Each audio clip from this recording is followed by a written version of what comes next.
no sudden burst of wisdom from Hugo Chavez. He still hates us. The Federal Reserve still worried about us.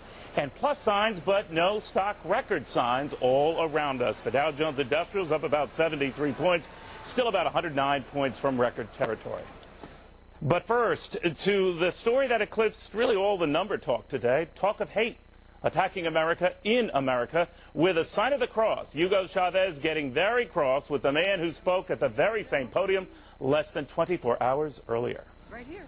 It's not that we are extremists. It's that the world is waking up. It's waking up all over, and people are standing up. I have the feeling, dear world dictator, that you are going to live the rest of your days as a nightmare. So many juicy sound bites, so little time. Welcome, everybody. I'm Neil Cavuto, and this is your world. Well, before you write off this guy as a kook, remember this. He is a kook with money, a lot of money. And for historian Christopher Hitchens, that makes him a kook with power. Christopher, what do you think of how he used that power today? Well, of course, it's partly to laugh about as well as to cry about. But, I mean, I love in the week that the Pope messes up relations with Islam that he opens with a religious gesture of his very own. It proves that those of us who favor secular society over religious cults are onto something.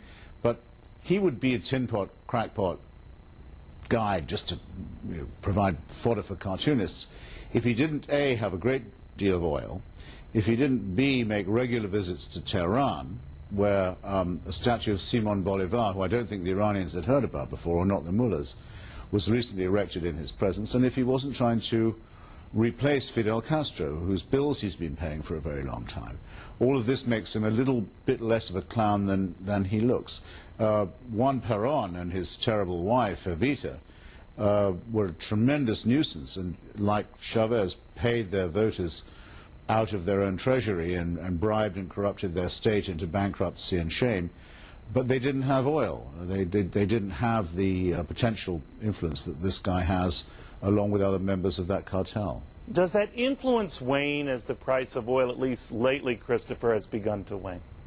Politically, it doesn't terrifically because, as I say, he's been cushioning the Castro regime from what would otherwise be the consequences of its policy. I mean, no one really put it this way, but last month, early August, the military took over Cuba. I mean, it wasn't reported as a military coup, but it was.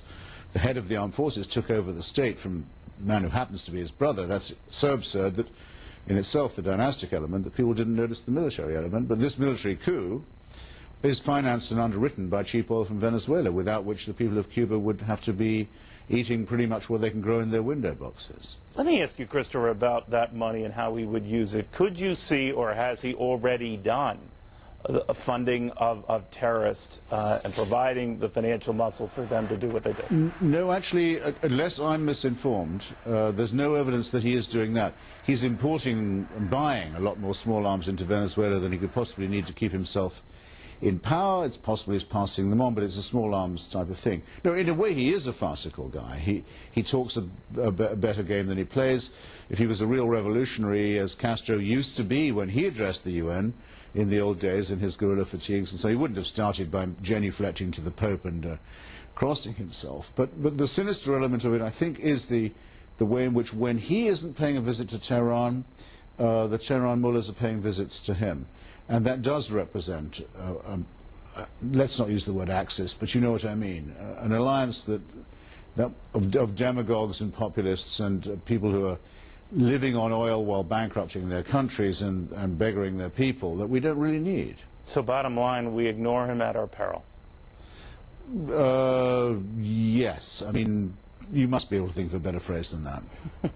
Christopher, we shouldn't ignore him. We should not ignore him, but the peril should neither be over nor understated. All right. Better said. Christopher, thank you.